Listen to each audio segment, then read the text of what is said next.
Welcome. I'm Melissa Jones with Bar High, and I'm going to take just a few minutes today to introduce Darius Young, and then we'll get started in our conversation. And so, let me just see, I see we've still got some people joining. Give people just 1 minute.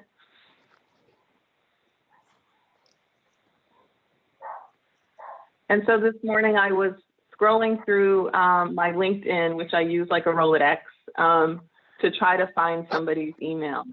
And I saw a quote that says,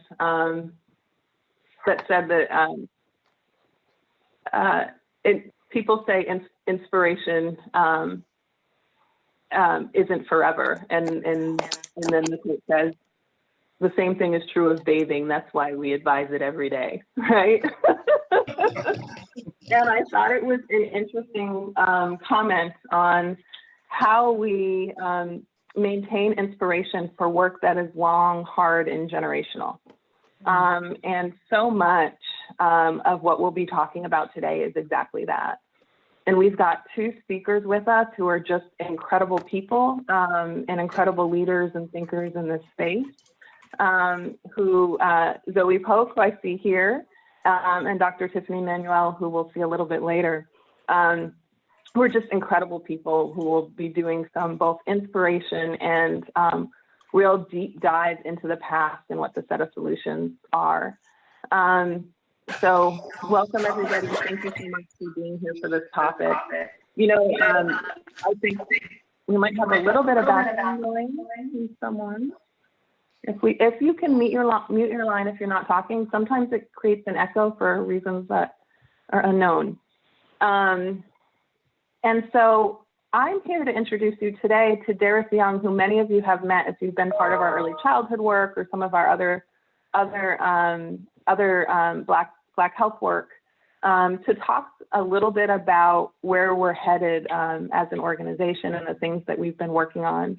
I find that Bar High is like an elephant, right? That you reach around and you see only the piece that you are working on. And so we want to share with you the things that have been happening from a Black health agenda at Bar High over the last few years. And we've really been focused on understanding, many of you know us through a policy lens, right? You know us through our housing work, or you know us through an issue lens on early childhood, on universal basic income. But we also have a community and people lens that's thinking in particular in increasingly deep ways about the Black experience in the Bay. And many of us have had sort of ranges of experience, some people for a few years, some for 20, some for a lifetime. And the experience has really shifted and changed here. But many of the health concerns that we have remained, and we are in an incredibly unique moment in the Bay. We have so many public health directors who are African American, so many foundation executives now who are Black, so many leaders and so many community organizations that are well networked, deeply organized, and people really in motion. And so this will be an interesting conversation about what has happened since, what's next. And Darius has been a great thought leader in all of that. Many of you know Darius spent a lot of time with us even before he was at Bar High, at the time when he was at Urban Strategies Council, and has also deep experience at Ella Baker. All of which was really deeply focused on the needs of community and in a real frame of community organizing. When Darius decided to join Bar High, it was one of my most exciting days on staff because he brings such a wealth of experience to these topics. And so Darius, we have enough people on the screen that I can't see you, but I want to pass the mic to you to talk a little bit about the event today.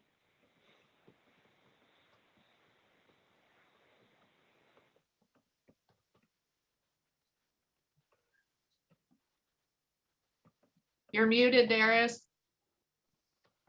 Oh, okay. I'm not muted anymore.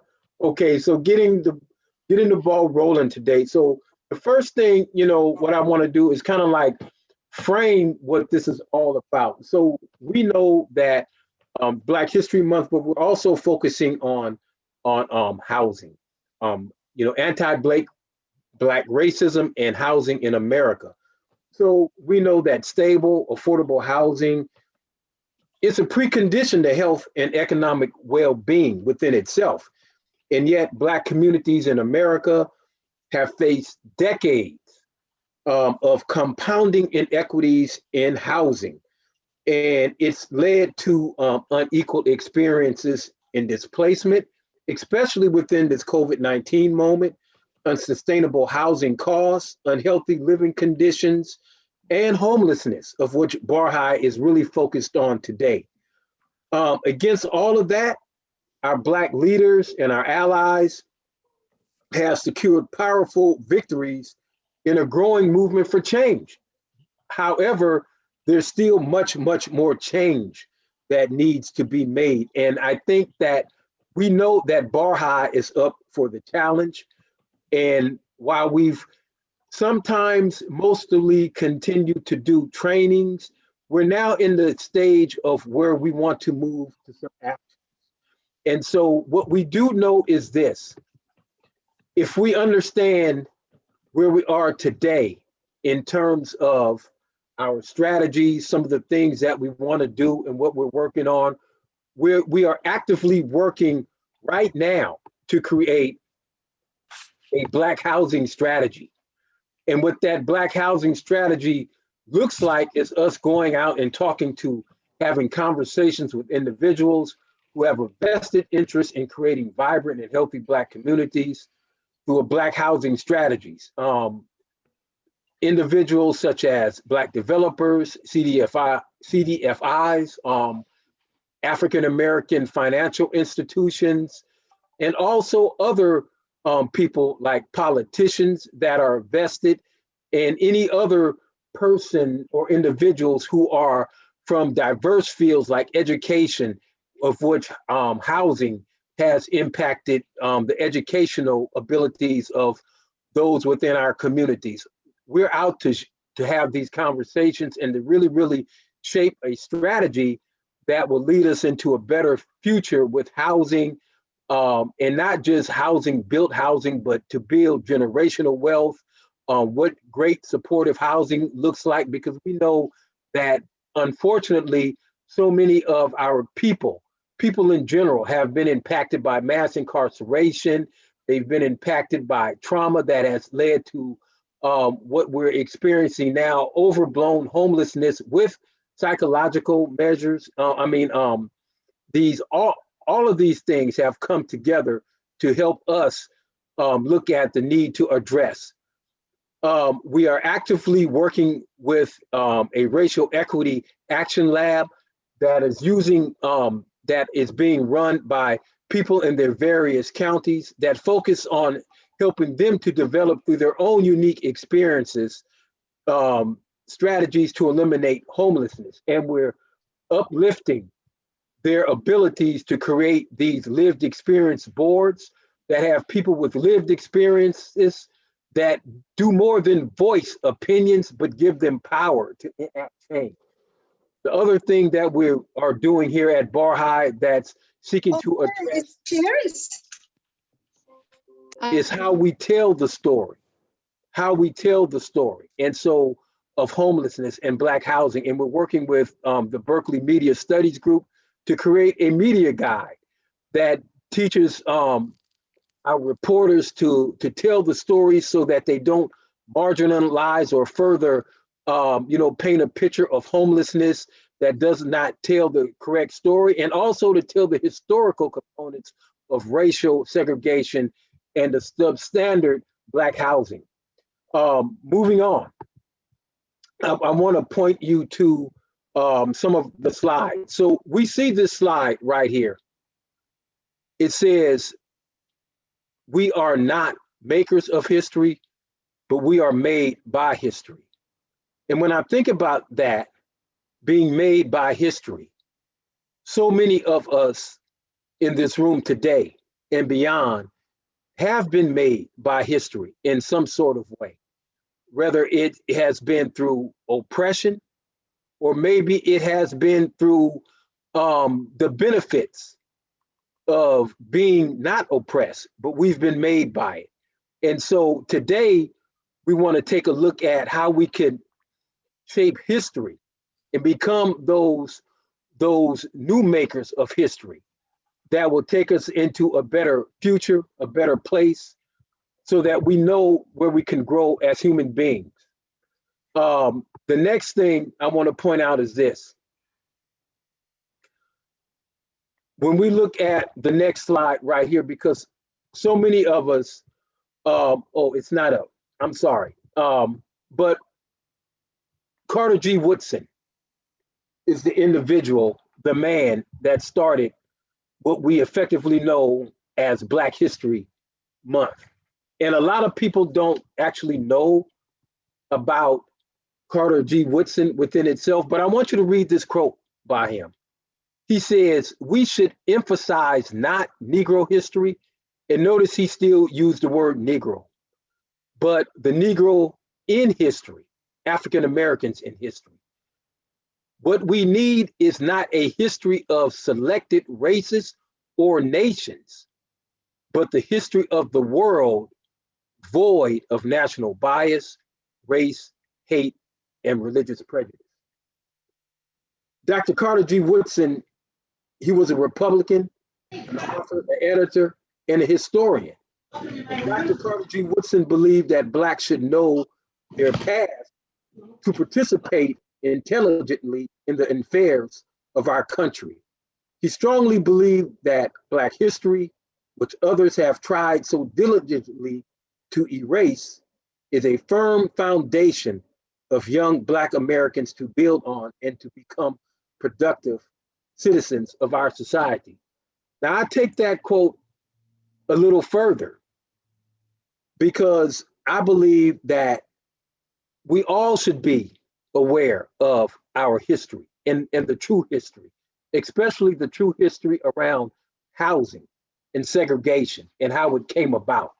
Because I do believe that if we shape our history early and tell the stories correctly, then it might lead to our young people having better understanding of where we are, and that they don't have to look at or probably think and say that, you know, we are segregated because we want to be segregated. We live in substandard housing because we want to be. In case in point, I want to point out what's being done in history. One of the American textbooks that they use in schools today is called The Americans, Reconstruction to the 21st Century. And it's a 1,000-page volume. And it's published by Holt and McDougall, a division of the publishing giant Huffington, Billington, and Harcourt. Now, the 2012 edition, this is what it says about residential segregation. And I want you to hear this as we go into our discussion. It says, in the North, African Americans found themselves forced into segregated neighborhoods. And that's it, only one sentence. No suggestion of who might have done the forcing or how it was implemented. Then it goes on to say, another paragraph, a number of New Deal programs concern housing and home mortgage problems. The Homeowners Loan Corporation provided government loans to homeowners who faced foreclosure because they couldn't meet their loan payments.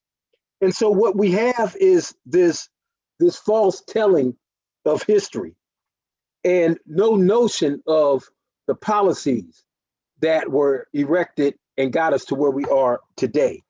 And so that's why this is so important. It's so important.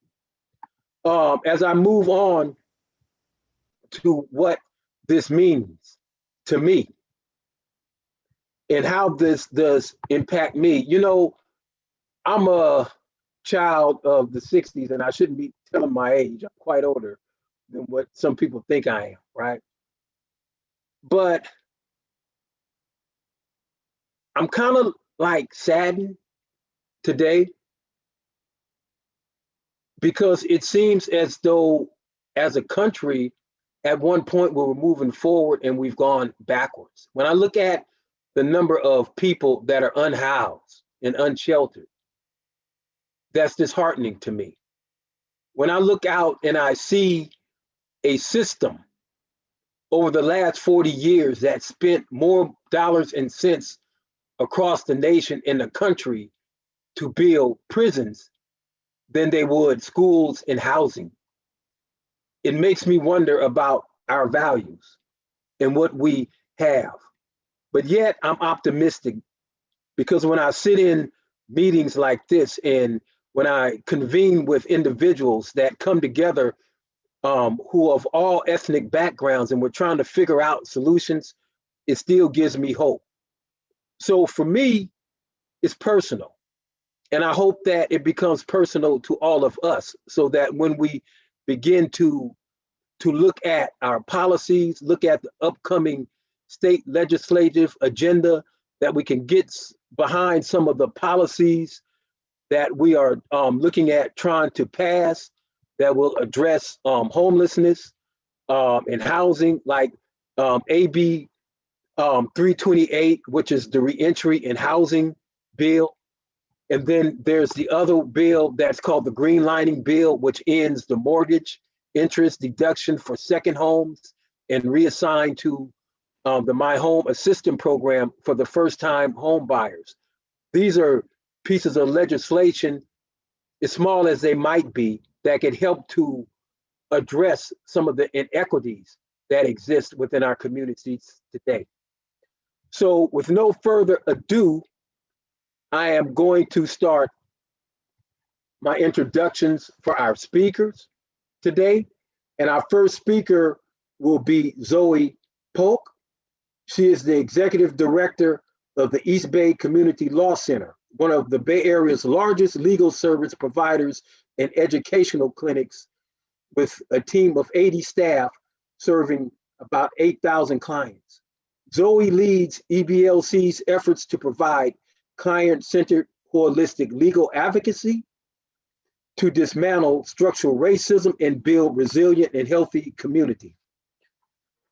She also serves as a Berkeley Law faculty member, formerly as the deputy director and lead policy advisor at the San Francisco Human Rights Commission.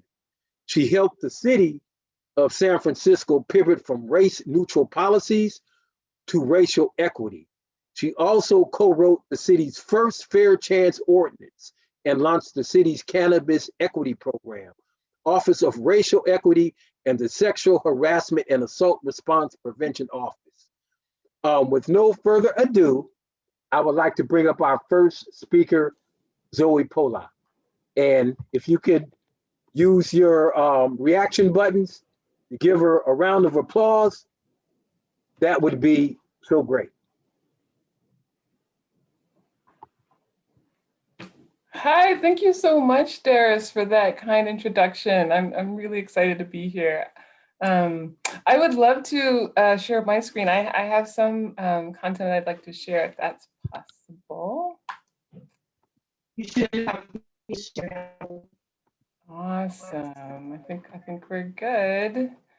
Oops, that's not what I wanted to do. I want to see you all while I'm also sharing my screen. So good morning. Again, thank you for the introduction, Darius. I'm really honored to be here. As Darius said, I'm the executive director of the East Bay Community Law Center. If you're familiar with EBCLC, can you let me know via a reaction or in the chat? Just say, yeah, I've heard of EBCLC before. Well, thank you. We really count on our partners in government and other nonprofits in the Bay Area, even nationally, to help elevate the work that we do. We have 8 distinct practice areas and consider ourselves a holistic organization. If you come into us, to our organization, because you are facing eviction, we will do an intake to see if anyone in your family needs a criminal records remedy, if anyone in your family has an immigration issue that they need legal support for, or a debt collection issue. So holistic care means thinking through all the pieces that create a racial caste system and structural racism in this certainly in the region and nationally, and figuring out how to serve you and your entire family. So before we get started, I just want to acknowledge that and appreciate that you are all experts. I have no doubt that you come to Barhi with professional and lived experience that is utilized in this cohort and in your work. So thank you so much. And I am particularly appreciative of Melissa for forming this cohort and really elevating the work of Barkey so that folks like me who are in the field have a model of what racial equity looks like in practice. So this morning we have a little bit of time to talk about a very big topic, anti-Black racism and housing in America, where we've been, what's next. There's so much to say about this. And again, you are all experts. So I was just hoping to spend a little bit of time sharing some about my story and how that informs my leadership at East Bay Community Law Center. Before we get started, you may note on my slide deck, there's some photos on here. These are photos that represent what Black housing looks like, what it has looked like historically and what it looks like during the present. So these are homes that Black people have lived in. You may recognize some of these homes and maybe some of these people. If there's time in the end, I would love to zoom in on these and tell you a little bit about the Black folks who live and have lived there. So let's get started. I want to talk to you about my story. So this is a photo of my great-grandparents, Cicero and Melissa Davis. My paternal grandmother, Bertha, was not yet born when this photo was taken, but the children in the photo are her siblings, R.C., Cinda, and Mary Etta. My great-grandparents were the first Black family to settle in Leeds, Alabama. The house that my grandparents built and raised my grandmother and her 8 sisters and brothers still stands today. This photo at the bottom was our pre-COVID family reunion. I am probably somewhere in the back row of this photo because I did not think that color green was very flattering on me. But this is the house that Cicero built and raised his family in. And when it was built, it was built essentially right on top of the railroad. If you look at this photo to the far left, it says Cicero Davis Home on Railroad Ave. That's right. The name of the street that my great-grandfather's house was on Railroad Avenue because essentially it was right on the railroad. If it was any closer, it would have been on the tracks. And when my grandfather built this house on the only land that he could buy because of racial terror. And this story is not uncommon among Black folks. Where Black ancestors lived was very much dictated by the violence that would befall them and their families if they lived anywhere other than where white people approved. And as we're going to discuss, it's really important to remember that this legacy is very much present in where Black people live today and how Black people live today. I just want to serve the side note, this house that my great-grandfather built is still standing today. My Uncle Robert was able to buy the house next door to it. And the city of Leeds also have designated my great-grandfather's house as a historic landmark. So it's something that I'm very happy to have in our house. And the street that was formerly Railroad Ave is now called Cicero Davis Ave in honor of my grandfather being one of the first Black people to settle in Leeds. So transition, so fast forward about 50 years, which we can do in times of COVID and in times of Zoom, to when Cicero's descendants, my grandfather, and Black people around the country are trying to live and raise their families. And so let's think about 50 years. Who can tell me what the status of anti-Black racism and housing is in around 1936? Would love to see something in the chats, or if someone wants to unmute themselves and say, what are this topic, anti-Black racism and housing in America? What is a big theme? What's a big thing that's going on in 1936? Anybody? No historians? Nobody here who's thinking about what was going on in housing in 1936 in the United States? Well, We've got a few in the chat for you. Oh, Go ahead, Liz. let me see. Why is the chat? I was gonna say what actually came up in the chat: government-sponsored segregation, African American people being relegated to the lowest standards of housing that could be imagined. That's right. That's right. Thank you. I'm seeing the chats now. I wasn't able to before. So right, exactly. So imagine all of us have seen this map, right? And this is a map. This is a map that was made. Similar ones were made like it all around the country. So we're in this era of racially explicit, right? In which the laws specifically say Black people cannot live here. Only white people can live here. And this map, arguably, in any map like this around the country, is the definition of structural racism. And when I say structural racism, I'm talking about large institutions. We're talking about banks, real estate industry, the government, businesses are all collaborating to protect white wealth and maintain white supremacy. And again, this is legal. And it's important to keep in mind that, yes, this map was created in 1936, but how has this map still have influence today? After 1936, we eventually passed the 1964 Civil Rights Act, the Fair Housing Bill, and hundreds of state and local laws to proclaim that race cannot matter anymore. It doesn't matter anymore because we decreed it in our national laws. So this map and its impact magically disappeared, right? Anyone tell me in the chat if that's right? Or you can just tell me by your reaction and your facial expression, is that right? That we Nope. no longer have to deal with the legacy of this map? Nope. No? I'm being facetious.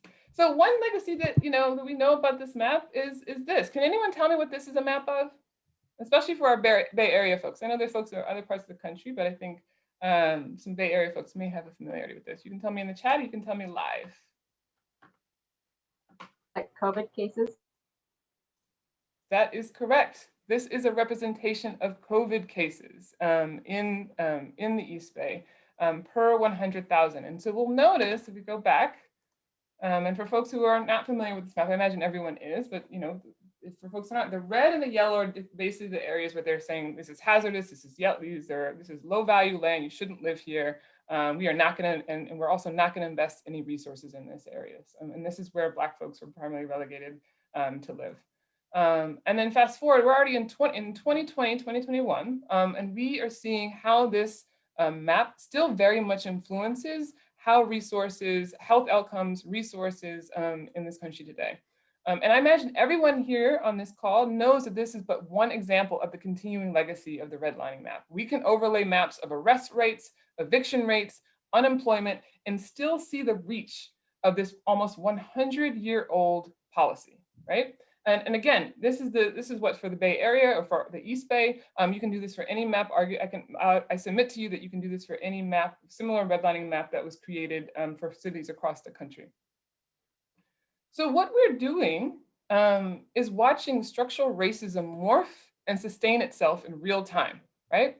Structural racism wasn't new when redlining happened, but it was certainly, as I said, this map is kind of case in point of what structural racism is.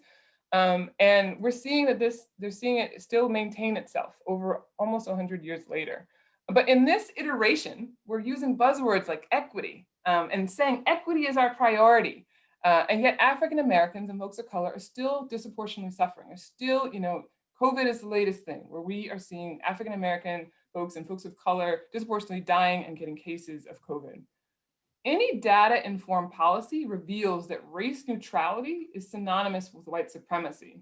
So we could take out, as we did in 1964, we can say that it's no longer legal to have laws that are race specific, but that did not abrogate or that did not do away with racism. And what it did was create race neutral policies that are still very much invested in maintaining white wealth and white supremacy.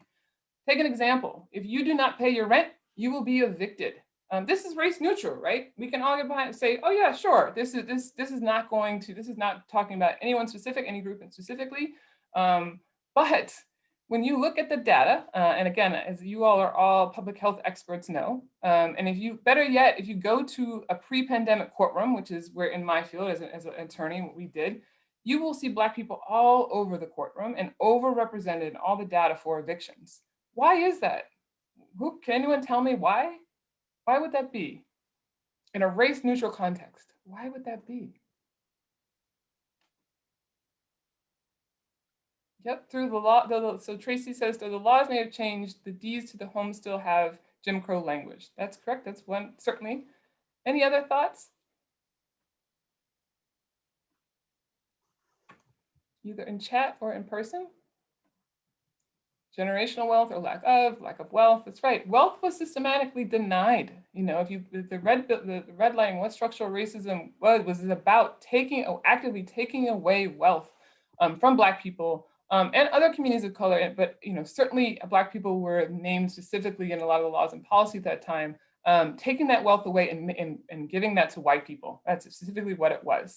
And when you are actually you're not only saying you can't build wealth, but then taking that wealth away, that is an insurmountable force. That when you try to change the laws, a couple of years later and say, okay, we're going to fix it by just existing in this race neutral space, it's not going to work. Our collective liberation depends on race specific accountability. It depends on we have accountability for laws that continue to protect white wealth and are successful at protecting white wealth, right? If we think about a law that says if you are evicted, if you don't pay your rent and you're evicted, that is successfully protecting white wealth. And when we talk about accountability, we're also thinking about how Black people have been systemically impoverished and continue to do so today. We have to hold all of those things in a very race-specific way. Race neutrality has not and will not get us there. So how do we get our collective liberation on a race-specific manner? Racial equity is the term that we're thinking about now. How do we create conditions in which race no longer has the weight in which it once has? And I know that all of you are very actively invested in this, in your workplaces and the work that you're doing. What does that look like in practice? I'm sorry to tell you that I don't have the answers. But what I can offer you is what we are engaged in at East Bay Community Law Center. We are thinking about what does it mean when for over 30 years of existence, we have talked about we are an organization that serves low-income people. What does it mean to shift that to say that we are a women of color-centered organization? We looked at our internal data and saw that Black women are overwhelmingly represented as our clients. We looked at the data in California and across the country and saw that matched, that poor health outcomes, unemployment, housing instability are endemic, particularly Black women are overrepresented in all of those outcomes. We looked at that and we looked at the victories that Black women have achieved in this country despite that. So we're thinking about the Georgia Senate elections and the organizing that Black women did. Think it is about the Black Lives Matter movement and how that has successfully led to the over billions of dollars being reinvested from police and police getting out of schools. And then also thinking about the economy in the sense and during the pandemic, when Black women are essential workers, essentially supporting the pandemic on their back. These victories transform the lives of millions of people, not just Black women, but millions of people. And it begs the question to see what would happen if we are specific about investing in Black women. And so my argument to you is that race-specific accountability demands that we invest in Black women so that everyone's health outcomes can be better, as we have seen in some of the victories that I've talked to you about. So at EBCLC, we've created the strategy screen. This is what we're trying in 2021. We commit to rigorously interrogating how our decisions, endorsements, and actions in silence uplift or further disadvantage our predominantly Black women, including our Black trans femme clients. We're going about that journey in a couple of ways. And one, we installed an all women of color leadership team. And we wanted to make sure that when our clients came to our doors, either physically, hopefully one day again, or virtually, they will see themselves reflected in the leadership. We have shifted our internal culture to get comfortable saying Black instead of low income, and racial equity instead of equity.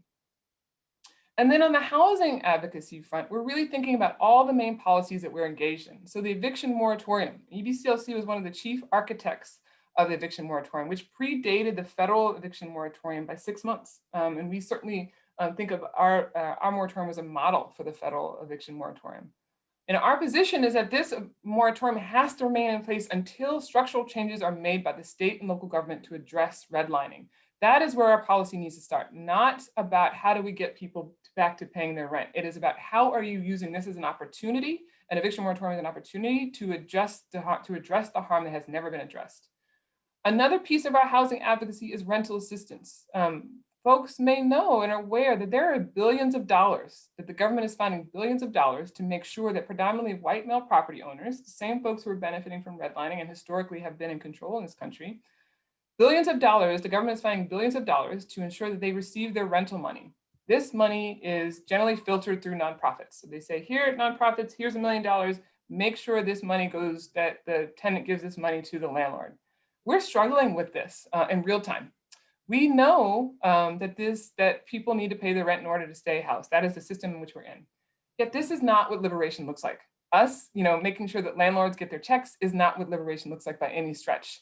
And so we believe at minimum, all back rent should be waived. So we are exploring what does it look like for us to say, to be really pushing hard on back rent being waived, while also saying, rental assistance is not where we should be focusing our policy. And it is, and I will submit to you that it's a very difficult struggle to be in.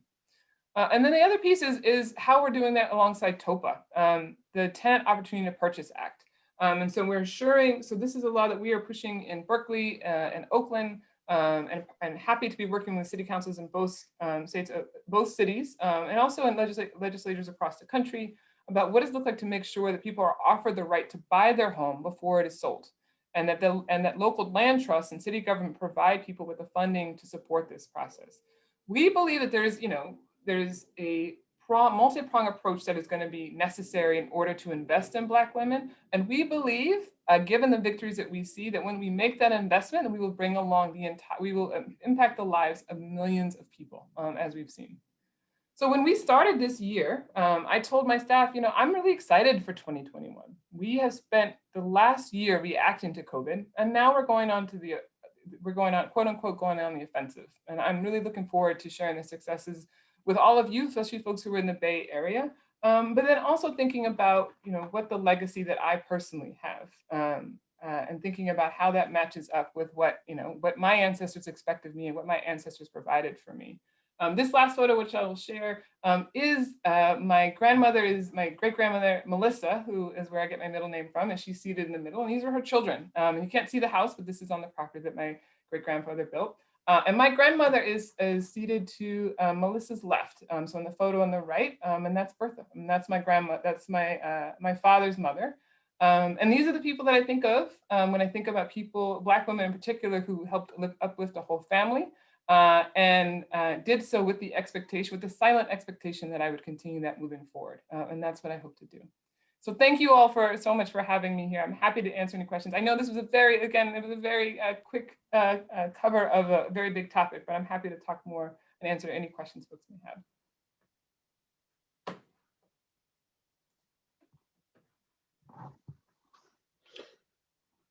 And we'd like to thank Zoe for that brilliant presentation. So we're going to leave it open for some questions that you have for Zoe.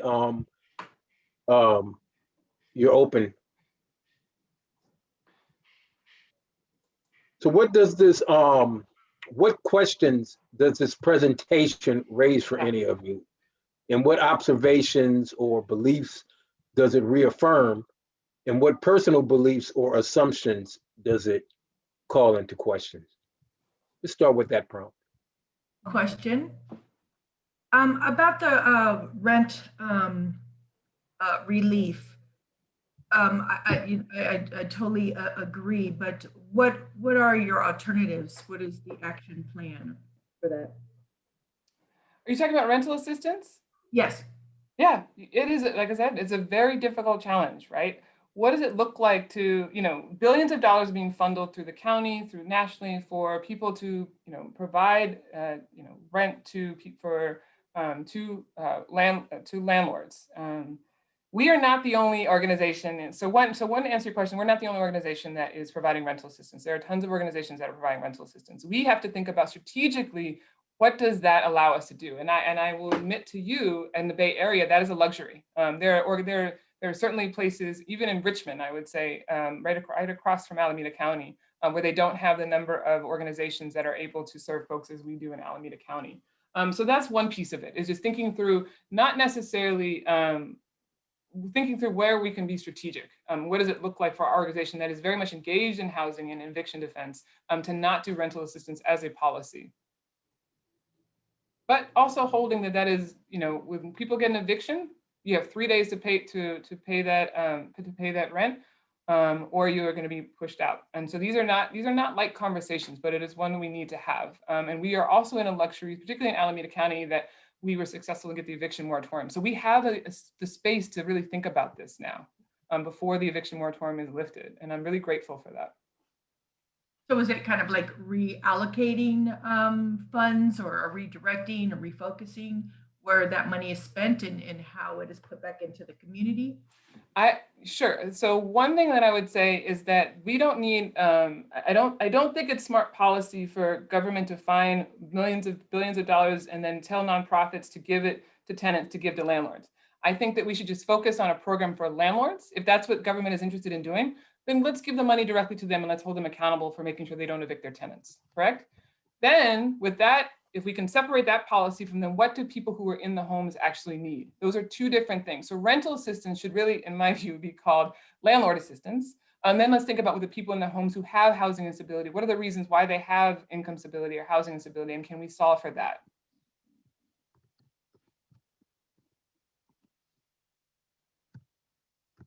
What can individuals and families do to support efforts to change policies, regulations, and laws? That's a great question. I think one of the things we have to own and name is that race neutrality is, what does it mean to interrogate for yourself that race neutrality is white supremacy? What does it mean to be thinking about all the laws and things that govern our lives are essentially maintaining a system in which white wealth is still protected and is still the dominant power force in this country. And I think that exploration, I appreciated someone saying that The Color of Law is a good book to read. There are certainly a lot of other works, and I certainly, since it is Black History Month, I'd make a point to make sure that the books that you are reading about this issue are written by Black people. So Color of Law is certainly a good one, but there are also tons of folks who've written, Black scholars who've written about this. So I think that that is important. And as you reckon with that, particularly as all of you have jobs in local government and other sectors, where are your areas of discretion? I think it's really easy for all of us to think, well, the president was a dirtbag, and there's nothing we can do about it because he creates federal policy.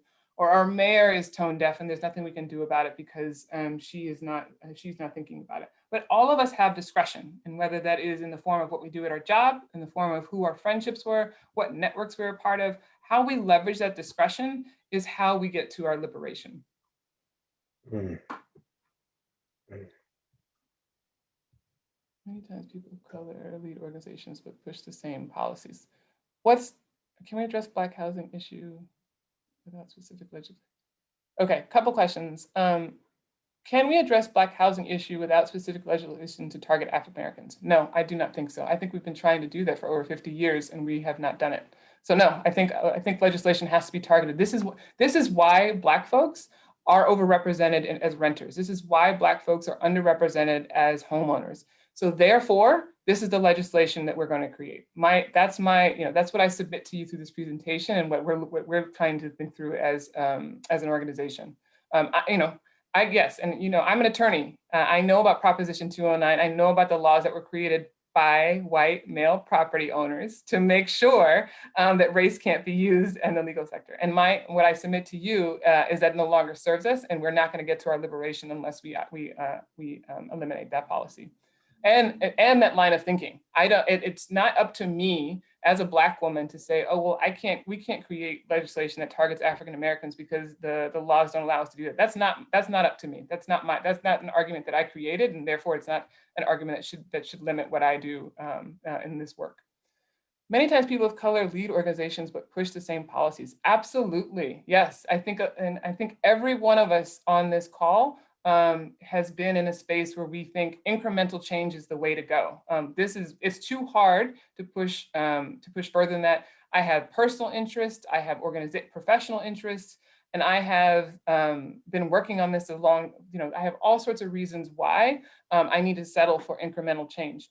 This is not easy work. And as all of you who are engaged in racial equity work know, there's a famous quote, right? This system wasn't created overnight. It's not going to be undone overnight. And I think we all have our moments in which we think that we can win, and we all have our moments where we're just too overwhelmed. And I think it's just really important to honor that and have grace for all of us, and to our folks who are kinfolk and our folks who are white allies, have grace for them and really help make sure that they are holding themselves accountable and we're holding each other accountable. The federal government bailed out the housing industry in 2008. Now the industry needs to bail us out. Banks should not be able to foreclose on anyone providing housing for people who pay insufficient money to pay rents. Great, love it. What would you recommend as essential reads written by Black authors on this and broader topics that are relevant?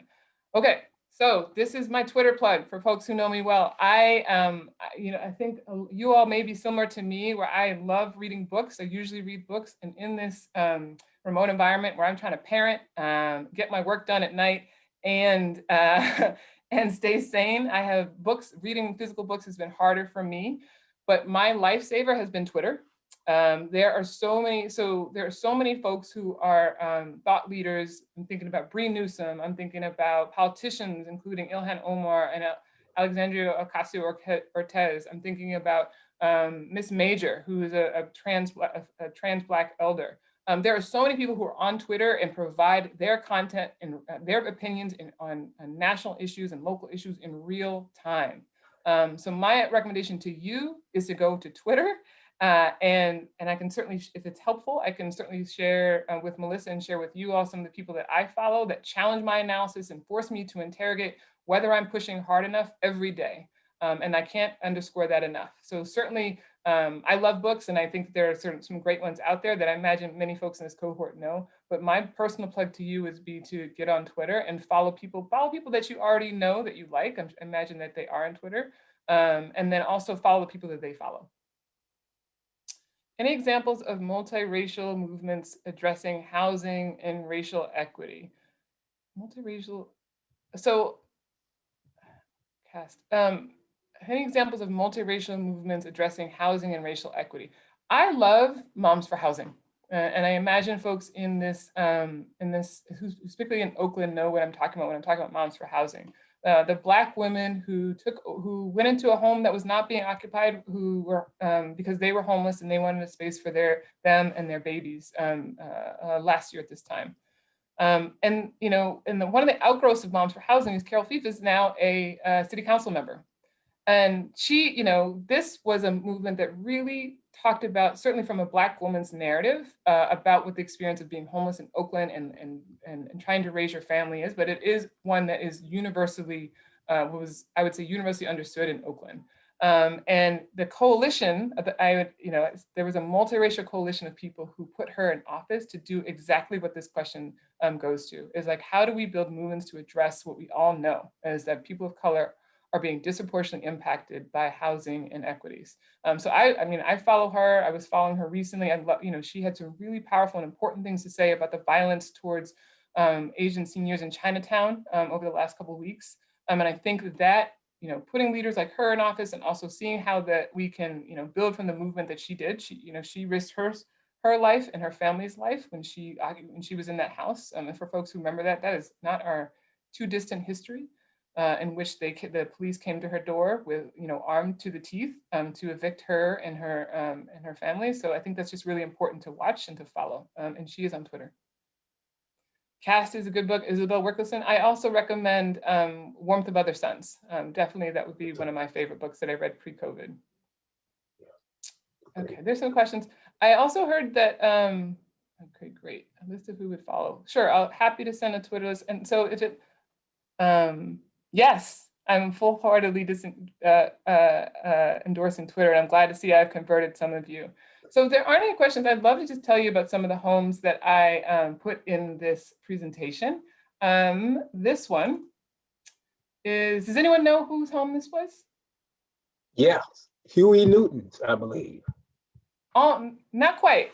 It was Captain William P. Shorey, who was the only Black whaling boat captain on the Pacific coast in the early 20th century. This house is located on 1782 8th Street in Oakland. He was a philanthropist and a Black whaling boat captain at the beginning of the 20th century. Mm.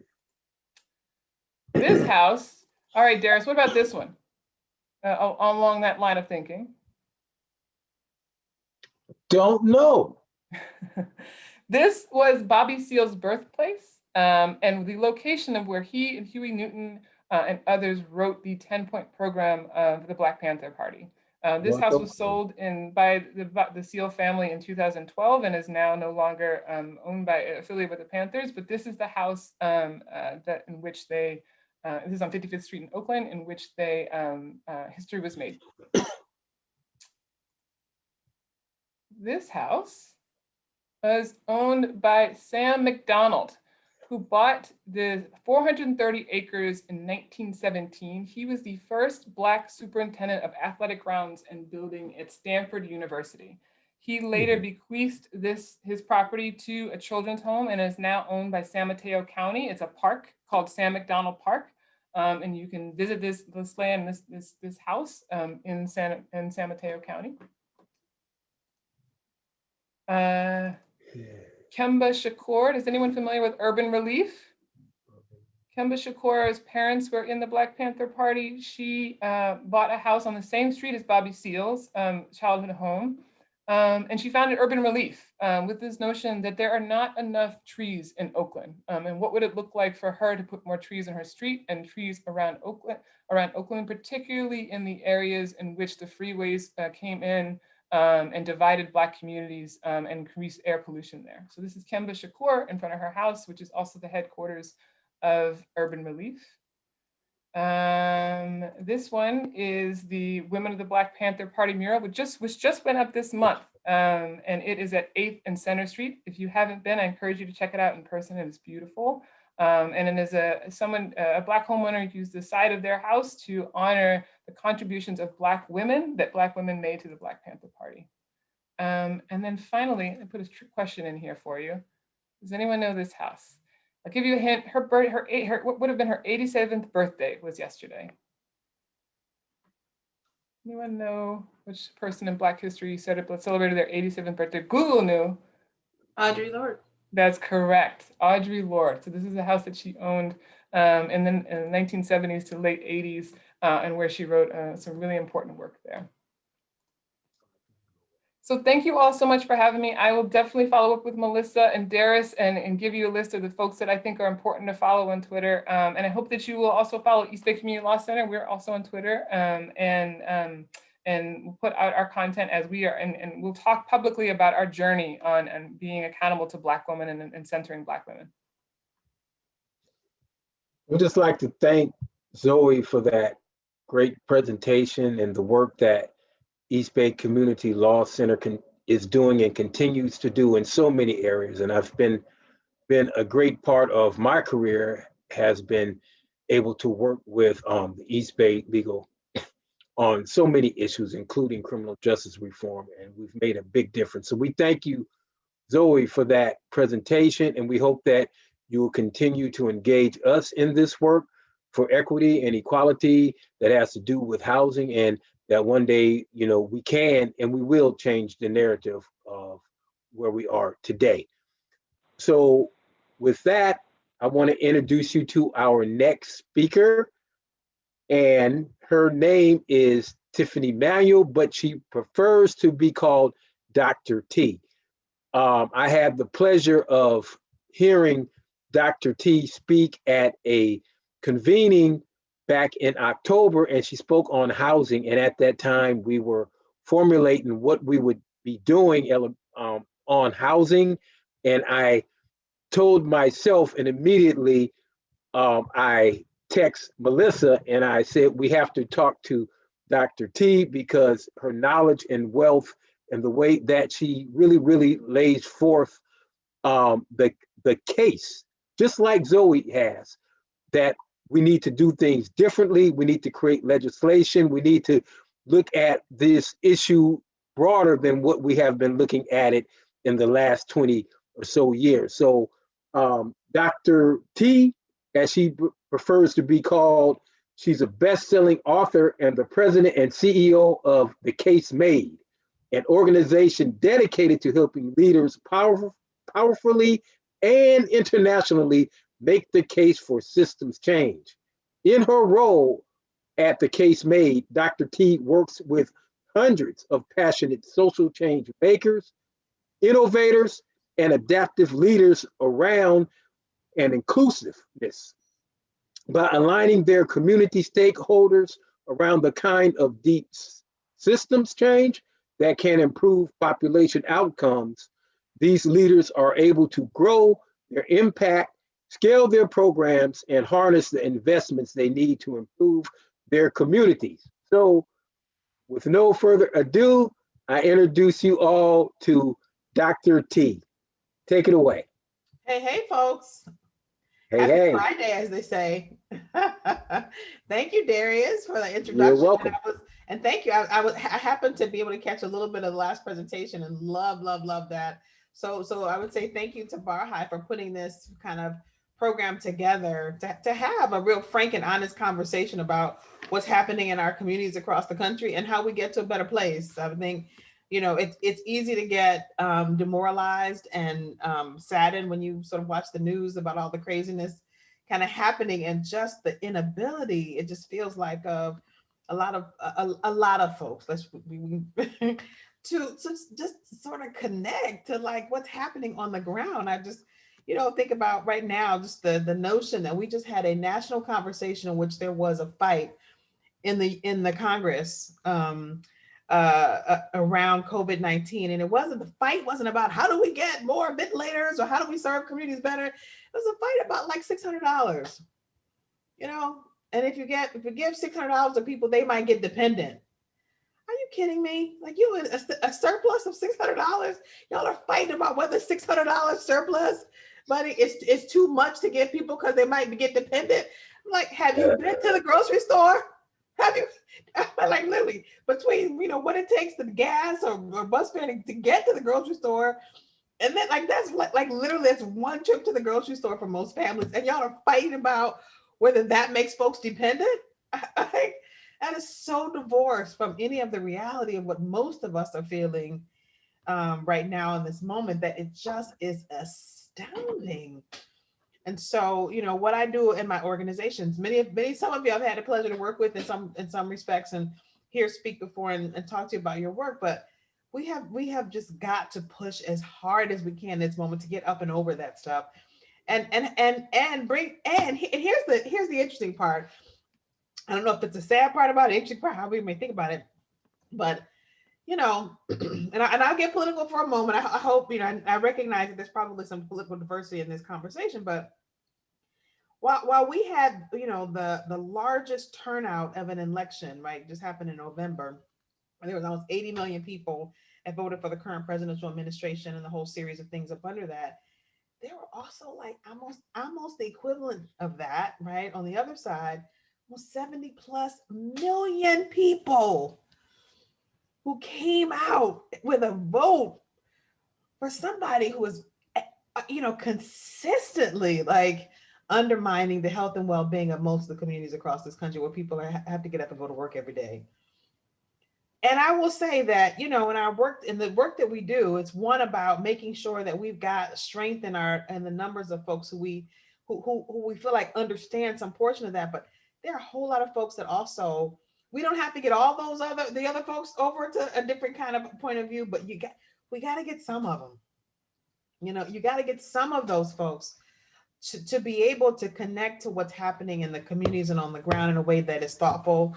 Otherwise, we risk kind of having the same craziness, fighting about $600, right, over and over and over and over again. So anyway, I could talk about that, but I thought, I'm gonna do what Darius asked me to do, which is just to talk about sort of what's happening in our communities and what, from my perspective, might be helpful and how we sort of get to a slightly better place. So I'm going to just call it what it is. We're in the middle of a national pandemic. That national pandemic is around our health and how we help our communities be healthy. But I think there are lots of folks across the country who are also naming race, right, and the inability to get our systems to be more helpful and thoughtful on the issue of race as a pandemic. Like that is, like racism is almost as deadly as the pandemic in of itself. And for lots of folks who are in communities of color, this is not the sort of threat and the jeopardy that we find ourselves in terms of health and well-being and financial well-being and all of that stuff is not a new thing. This has been the entire existence of trying to be resilient in the face of a whole lot of obstacles in that front. So what I would say to that is, as we're thinking about our moment, let's just name it, right? We all know that our nation is experiencing, the kind of challenges that the nation, right? Some of the toughest things we've felt more than a generation. This is not just like we got a few problems we got to solve, we can come together. This is like what's happening across our country today is puts everything that that we think we've worked for, all of the decades of resilience, I would say, for folks in jeopardy unless we can figure out a way to get to the other side of that. And what I'll say is one of the things that it exposes this moment is the fundamental flaws in how our systems are structured. Having kids' nutrition being tied to public schools. So when the public schools around COVID-19 had to start shutting down, it was like, oh my God, all these kids who are going to be hungry at night because they no longer show up in institutions where they get fed, right? That in and of itself should say there's something wrong with the fact that the school system is the only place where millions of the nation's kids get a meal every day, right? Or healthcare being tied to a job. And with so many folks out of a job, then how do they get healthcare in the middle of a pandemic, right? And the fact that that's disconnected, our healthcare is really disconnected to the broader determinants of our health, right? That you showing up at a doctor's office may treat an issue, but the thing that actually keeps you healthy really has nothing to do with what's inside the doors of a hospital. And we're not funding, we're not thinking about our health systems in that way. And the other thing, and I know this is directly relevant to housing, but having our communities be so racially and economically segregated that most of what is affordable for average folks to live, right, in a scale that's consistent with what they earn, is totally disconnected to the real critical resources for well-being. And this moment, right, I think is powerful to the extent that it's exposing, right, the fact that we've structured these systems in such a way, or I should say, these systems have been structured in such a way that they really don't enhance health. And so as we talk about this today, I just want to say a few things, like what happens when you've got systems that have been historically structured in ways that are not functioning, right, for people's well-being. Right, we're having a national conversation about African Americans are not taking the vaccine because they're nervous, and we're like, no, right? The conversation is about, right, the trust, and people are polarized and suspicious of what's happening, right? We're not used to systems, right, having our best interest at heart. And so when we're talking about the deliverance of health or healthcare systems, yep, not fully thinking that what's happening in terms of delivery is going to help anybody on my block. I'm not sure, so I'm gonna wait, right, is what the conversation is. And getting to the bottom of that, or if you look at it from the health perspective, and I just give an example from New Jersey, where, you know, when folks are putting forward affordable housing, you know, so-called affordable housing developments, lots of places around the country, communities of color often are saying, no, we don't want it, because what's going to, even when you say the risk of displacement is low, we know what happens, right, if we don't have, right, when you got developments that are, you know, 60 units of market rate and like 20 units of affordable, you know, that, right, as this resident said, you know, they're not building this stuff for us. We don't trust, right, that even the things that are meant, right, that may have an intention of helping the communities that we're in to thrive, right, and help us move us forward. So, you know, to the point, I think, you know, the previous speaker did a great job of that, really acknowledging kind of how we got here. It wasn't that folks just said, I don't want to take a vaccine. Is that we've had decades, right, in our communities across the country, specifically of people of color, but especially Black populations living in neighborhoods where the industrial pollution alone, right, has raised all kinds of health issues, right? As Brown sociologist John Logan put it very bluntly, some neighborhoods are likely to kill you. Just where you live is going to kill you, in part because that's the only place from segregation that become a challenge. So let's acknowledge like how we got here. This is not like, you know, folks don't want to take the vaccine, don't want to be healthy. Let's acknowledge this has a history behind it. And to our point about, you know, we were just having a conversation, I know, with the last speaker about books, right? Two of these in the front of are by people of color. The latter two about folks who really care about these kind of issues around race. But let's talk about, we've had a system of healthcare that is really akin to medical apartheid, and a documented history of that, not just conspiracy theory. And I will say that what I love about the books that I have on the screen is, for many years, like many of us have been talking about the sort of double jeopardy of being, you know, Black and being poor, being Black and not having resources, and what that means toward, you know, getting the resources you need for health and well-being. And a lot of that was thought as sort of conspiracy theories, right? But now, through a lot of great research and writing, this is not conspiracy theory. When you look at Richard Rothstein's stuff, there's a documented history that our neighborhoods were shaped and formed with race explicit policies to make sure that there was racial segregation. Our systems have been organized in that way, in a very explicit way. It wasn't just that they kind of happened to be that way. People just like to live with people that look like them, right? There were policies specifically designed for, right, what we're seeing right now. That's the context in which how we got here. So our ability to get to a different place, right, has to be very as intentional and as thoughtful as the things that actually got us here. And I hope y'all are thinking about that. I think, you know, the last speaker and really talked about that. The intentionality of our response has to be right as thoughtful as what got us here, right? There was a lot. I mean, here's the thing about when you read these books. When you read these books, there was a lot of thought that people put into how do we create a system where some people will thrive and other people will not. Literally studies of how we figure out a way to make sure some people don't get what they right and other people. Studies of this, right? Pilot programs to make sure that we could separate folks out. So we have to be as intentional about creating systems where folks actually get to thrive. Like, what does that look like? And so, I'm encouraged because I think some of the folks in this room are part of the solution to that level of intentionality. Some would say call it liberation, some would call it reparation, some would call it justice. I don't care what you call it, but at the end of the day, we have to figure out a way to get more intentional about how we repair the challenge that's been enacted on lots of folks and communities across the country. So I also say, in terms of just thinking about acknowledging, when we think about housing in particular, like, especially, what folks are calling housing justice, when you all hear people talk about that, I want y'all to be able to put that in context, right? What does that actually mean? Folks are talking about redlining and those restrictive covenants and the disinvestment, urban renewal, predatory lending, all right? The foreclosure crisis in terms of how it created a crisis specifically for people of color, because who got those subprime mortgages, right? Who got the worst interest rates, right? Who got the worst terms, right? The displacement issues that come out of that, the sort of low fought eviction, a whole list of things that we have to be just as intentional about dismantling as the intention that went into this. And so, I say the beauty about what's happening in our communities across the country right now is that folks are, getting really smart and savvy about how to do it, right? Right. There was a point in time where we didn't really know how a lot of these systems function, so it was hard to get inside of them and figure out how to undo them. The beauty, right? The beauty of the moment we're in is we got so much data and information about how systems function that we now have the tools to be able to dismantle some of the foolishness that got inscribed in policies. So here's also the opportunity and challenge for us. What I think what I call the relationship between health and housing is our test.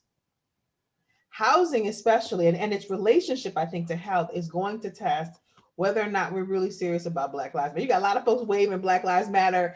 I love some of these, large corporations. They all have these websites they put up about being, leaning into equity and like all this kind of stuff. I love it.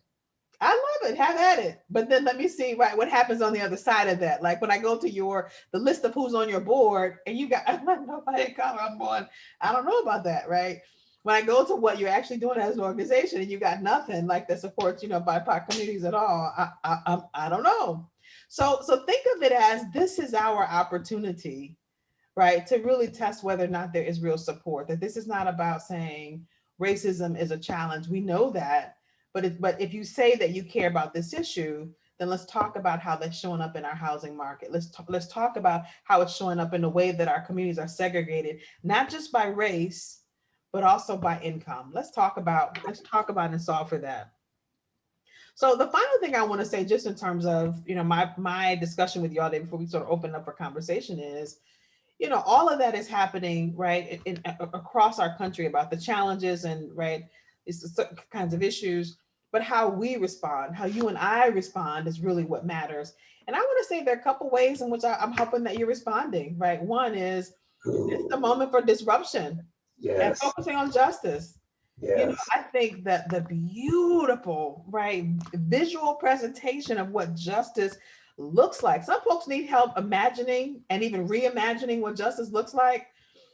I think in every space that you're in, calling that out, what does it look like, right? Not just in terms of having a person of color represented in the room, in the boardroom, at the table, but what does it look like fully when justice is present in terms of what we're talking about? This moment, right, is an amazing opportunity. I would say this young woman, just is such a bang up job. I have to say, as an old, I consider myself an old person. I'm in my 50s. I don't know how of other folks are, but I feel like I'm getting old right now. And I am so inspired by the young folks, the folks who are younger and picking up the gauntlet and doing things that us old fogies were never able to achieve, and doing it so beautifully and gracefully that I'm just amazed by that. And I hope that as you are thinking about your work, you're asking that question in this moment: how is everything I do focused on this issue of justice? I would say the other thing is, in terms of disruption, right? Right. There's so much happening, right, for us to lean into. I think Moms for Housing, everybody's sort of thinking about that. But across the nation, there's an opportunity to have a bigger conversation around stopping a whole lot of stuff that is really, not very helpful and actually hurtful to our communities. And I hope that we're all sort of lining up for what that means and requires from us. And then I think the last thing I'll say is just the issue, or two things. One, this moment for disruption is important in terms of new partnerships. So a couple of the states I like to think about this issues like this, where New Jersey, their housing finance agency is actually paying hospitals to build affordable housing, specifically in communities of color, that is specifically for, right, community land trusts that are specifically around BIPOC communities, right, to benefit those folks. Unprecedented. Even I think the California HFA has a new equity program, housing equity program. They're just launching it now, specifically for BIPOC developers, to say, listen, folks, and they're holding those developers accountable to, right, the affirmatively furthering fair housing statutes, which is unheard of. Right, there's no other housing finance agency in the country that's saying specifically you got to be a BIPOC developer, and specifically you got to line up with the affirmatively furthering fair housing edicts, which is amazing. And I think it's also an opportunity for us to engage community residents differently. This is an effort out of Chicago. You probably have similar efforts, I'm thinking, in Oakland and other parts of California, where getting folks, both, this is it's called the Folded Map Project, where you can mirror across the city, right, communities that are basically the same, except for they're racially distinct, and getting folks in those communities to talk to each other about what segregation has meant to those communities, and getting them activated and mobilized around reshaping the entire city. How do we reshape that conversation? This is an African-American woman out of Chicago doing a bang up job of starting those conversations to say, we can't solve this just with people of color. We can't solve this, right? We're just talking to white folks. Like, unless we're having those conversations together, we won't get to another place. And so engaging folks about this issue and mobilizing them is important. And then the final thing I'll say, because I know I've said a lot and I've talked a lot because I'm a talkative person. Final thing I'll say is it's also a moment for disruption in terms of how we talk about this work, our narratives. We have a narrative in this country that is largely about individualism, health, individualism. So your health is like about you and what you eat and not about community health. That is totally a part of the reason why we have this idiotic conversation about whether to wear masks, because your mask is about you. But I think, folks in the health space are starting to take on a narrative about, my health depends on yours and yours depends on mine. So please stay home, take a mask. Like, our fates are actually connected, and we're beginning to have those conversations about how our health is connected. And the same thing in the housing space. My housing stability, no matter where I live in Oakland, no matter where I live in San Francisco or Sonoma or Los Angeles, right, depends on yours, and yours are mine. Our fates are actually more connected than we tend to talk about or give each other credit for. So I'm going to end by just saying that I think, listen, I'm amazed at young people and their ability to help us old fogies, I should say, think differently about the world around us. And I would say I love this picture because this is what, like, it's a picture of kids like at this age where they don't know anything about like the housing markets, and they don't know anything about, probably in a real structured way. They don't know a lot about racism and how racism like makes their parent, like, they don't know that the workforce is probably not prepared for who they are and to nurture their creativity, and none of that. And I just, what is my why is our opportunity, I think, to create a world in which we never have to tell them that. Like, we never have to get to a point where we have to explain to folks, hey, listen, when you drive your car you gotta, and the police ride on you, you gotta do 10 and 2. And you gotta pray till you get home to your parents, right? We never have to tell young girls that, hey, listen, you're being a little too bossy. You can't do that. And especially if you're a Black woman, God forbid, right? We never have to tell them, hey, listen, there's a housing market that does not include you, and that is not working to benefit you, but is working actively to undermine you, right? I don't want to ever have to have them. And so that's the world that I'm working for. And I think that many of you in this call are actively working toward that same world. I'm going to stop there. I hope that was useful as you're thinking. You get your juices flowing. It was great. Yeah. We really to discuss there. We really thank Dr. Tiffany for her presentation, enlightening. We did want to take a few minutes for questions and answers. So maybe Tiffany, Dr. T, you could answer 1 or 2 questions, and then we'll move off into small groups. Yeah. So I see Mariana had her hand up. Mariana, you're on mute. Oh. Well, I thought you had a question for Dr. T. I do. Hi, Dr. T. I so love that you spoke at our housing summit in Contra Costa a couple of years ago.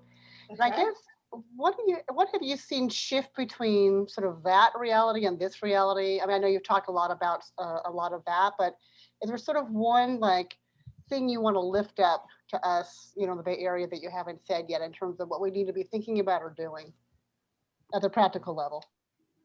So I think this is a moment where where if we do it right, there is a reckoning that can happen with these institutions that are talking about issues of race because they know they have to. Like all these the NFL didn't want to have a conversation 2 years ago when Colin Kaepernick fell down to a knee and said, they didn't want to have a conversation, but all of a sudden they're willing to have a conversation now. Like there's a reckoning with a whole range of institutions, NASCAR, and I'm just thinking those big ones, but a whole range of institutions that are starting to have this conversation because they feel like they must. And there's the opportunity to hold them accountable. So it's to say, listen, we agree, right? We are now in agreement that racial equity and racial justice is important. So let's get to work, right? And I would just say that those kinds of partnerships that are going to be tough, are difficult to create, but for the foreseeable future, at least, we've got a moment where folks are open to that. Let's run with that. Right? Let's run with that as hard and fast as we can. Because this moment, I don't know how long this moment will last, and I don't know, right? So we got to squeeze everything out of it that we can, right? That moves us to the kind of the just world that we want to create. I'd like to say just a couple things, if I may, because I have to go to another meeting here. But I loved the part where you mentioned the board. Right? There's no color. Why is it all white? Mm-hmm. I've been saying that for like 25 years. And I love that. And, it's like, we can never give up on doing this work. Right. Mm-hmm. And another thing, like I'm helping Sonoma County, some youth create their initiative that they're doing, equity in education, and they're creating a pledge. That's what they want to do. They want to have their teachers sign it. And when we were meeting the other day, I said, I was born to take this pledge as a Native woman or child, we grew up this way to respect all people. And that really sat with one of the administrators, like, hello, why have you not been raised to treat people equal? And then the New Jersey hospital, I remember years ago watching a TV show, and one of the doctors said, the hospital is spending more money to help this homeless man. I'm going to make him a room in the janitor's closet or something. So those were things that I kind of thought of in this meeting. And I found this on Facebook. It was like a sponsored thing. I guess it was interesting to me, or, I don't know how all that algorithm works and stuff, but I'm so thankful that I found this meeting, and I hate that I have to go to this other meeting now, but thank you. And if there's a newsletter or something that you guys have, that would be great. Thank you. Thank you so much. Thank you. And once again, we thank Dr. T for her presentation, as well as Zoe Polk. two outstanding, knowledgeable people that have given us stuff, not just to hear and make us feel good, but now develop some action plans around implementation and how we move forward and take advantage of this moment, because history tells me that moments don't last forever. So we are going to break up into small groups now, where we will be discussing a couple of questions, and we will share the screen with you on that once we get into the rooms. But the questions will be around what does it mean, all of these things that we've heard, and how does the historical context you heard this morning shed light on the state of race, equity, housing, and health in America today, in the Bay Area especially. And then the second question would be, what do we do next? That's a head scratcher. What needs to be done? What should we stop doing? What new opportunities do you see emerging? So our great tech person, Tracy, will now be leading us to our breakout rooms. Take it away, Trace. And did any group have opportunity to respond to them? We'd love to hear what you think are the ways forward, individually, in your institutions, with us as a collective. Darius, I'd be happy to talk from our group. Sure. So we had a very Marin focused group. I think all of our breakout folks were from Marin. And so we had a pretty rich conversation about the history of Marin and the historical racism that has really relegated our communities of color, our historical Black community to Marin City, and our Latinx community to the Canal neighborhood. And the fact that we have the resources in this county to make significant change, and yet really wealth is placated by providing donations to nonprofits so that they can feel good and sort of walk away, and that the conversations around affordable housing are dominated by white people and not necessarily the people who would benefit from the housing. And they're also filled with veiled racism. We started talking about the second question a bit and really just, initially discussing the need for continued education, educating ourselves, educating our kids on our history, and where we need to make improvements.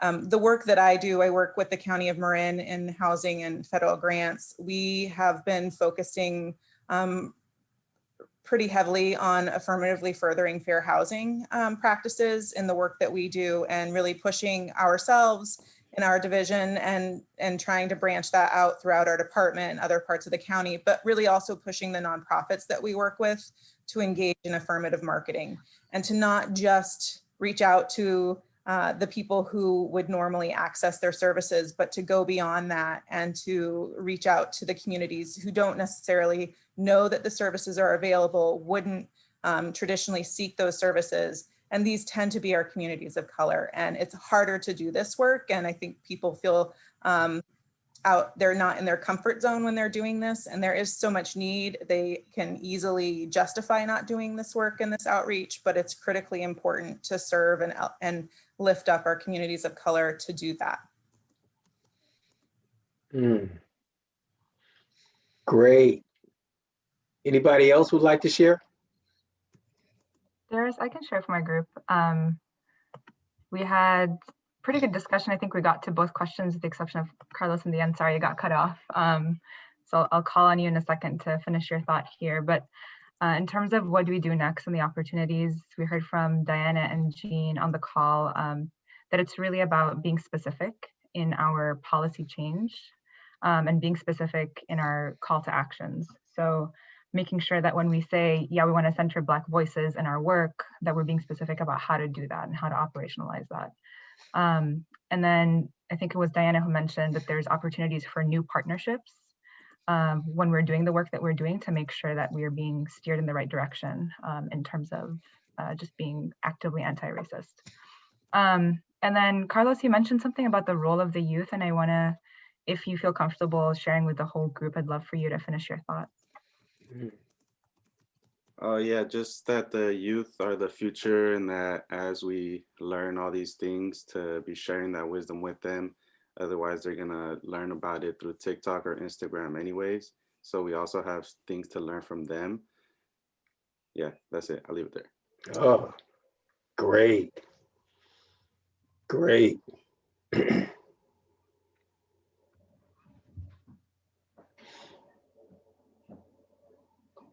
And we have time for one or two more. I'll jump in. I want to get to the second question. Go ahead. You know, we're one of those groups that really didn't, we addressed the question, but really just had a conversation. And I think Lawrence was on it as well in terms of some of the health dynamics. He's from Marin. And Arlene also just mentioned in terms of some of the structural barriers and the disinvestment in communities. But I do want to put something forward. You know, I think when I look at, 40% of California is Latino. And I think that when you have those types of numbers, an authentic, genuine, cross-racial coalition building is critically and essential. I live in Oakland. I've seen over the last 25 years, and I've seen how African Americans have been displaced. And you see that, I think, in the demographic numbers. I saw it, in 2000, I saw it in 2010. And now with the new demographic numbers coming out, you're going to see it's almost predictable. And if we could have gotten together in terms of communities of color and with white allies, we could have done something probably. And now I see a similar demographic richness in Contra Costa, where you have communities of color that if we work together, I think can be really dynamic. And I put that forward as a solution because I think that we all have individualized, I think, needs and very appropriate organizations that address our specific demographic. But it becomes very, very exciting when there's an overlay of mutuality in terms of some of these public policies and some of these outcomes that affect all communities of color and BIPOC communities throughout the state. Wow. Wow. Yeah. Wow. I have like a counter point maybe, or like a different perspective.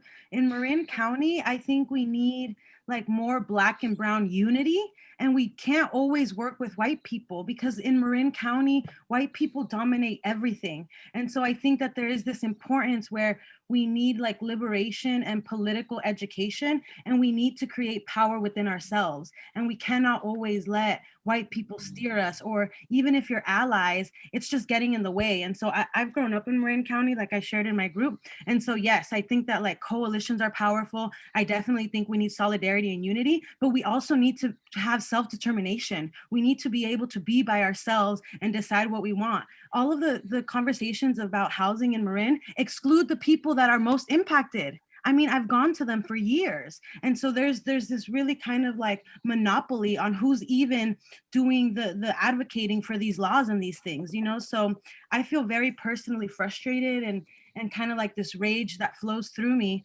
because they fed us this lies about inequality and opportunity and achievement gap, when really you're not letting us exercise our own power. We are powerful. We have what we need within our own community, and we need to be able to express that and do with ourselves. So that's kind of like my little 2 cents. And that was a great 2 cents, and it was worth more than 2 cents. Yes. Yes. So I'm going to move to a close. But before I do, just thinking about the last 2 comments, I can say that coming together in unity around Black and brown and coalitions, they work. And I've seen it happen in terms of policy amongst all places, and that's in the formerly incarcerated and the convicted people's families movement. People have come together to create these policies for criminal justice reform, and they're taking root. And so those things, they do work. So as Black History Month comes to a close, I would like to just put this out. You know, whatever you have been reading and watching on TV or Instagram or whatever you're getting your information from, don't put it down. Put it to use. Put it to use by, you know, enlightening the young people, children, kids, right, on race and history, because that will help to change their future generations and what they think about the individuals and human beings who are different from them. And then I invite you to come on with Barhai on our journey to create a more equitable society where all communities can experience health and prosperity. And joining us by, we are right now building our state legislative agenda for the year. And if you have a suggestion for the legislation Barhai and Rise Together should prioritize, please reach out to me and let me know. And then secondly, on building a Black housing strategy, or even helping to move other strategies that might be beneficial. These are some of the things that we do at Barhai. Our trainings are good, but trainings are only good as the action that we take to move it forward. And in echoing some of the things that both our speakers said today, both Zoe and also Dr. T, we have an opportunity and we have a window to create change, right? And change only occurs unless we take action. So action is the next step that we need to take. So I do thank you all for attending. Take back what you heard today and put it to use wherever you are, Marin County, Alameda County, Santa Clara, wherever you may be. Would you remember the quote that Martin Luther King said, you know, we are history and not just history makers. I do thank you for coming.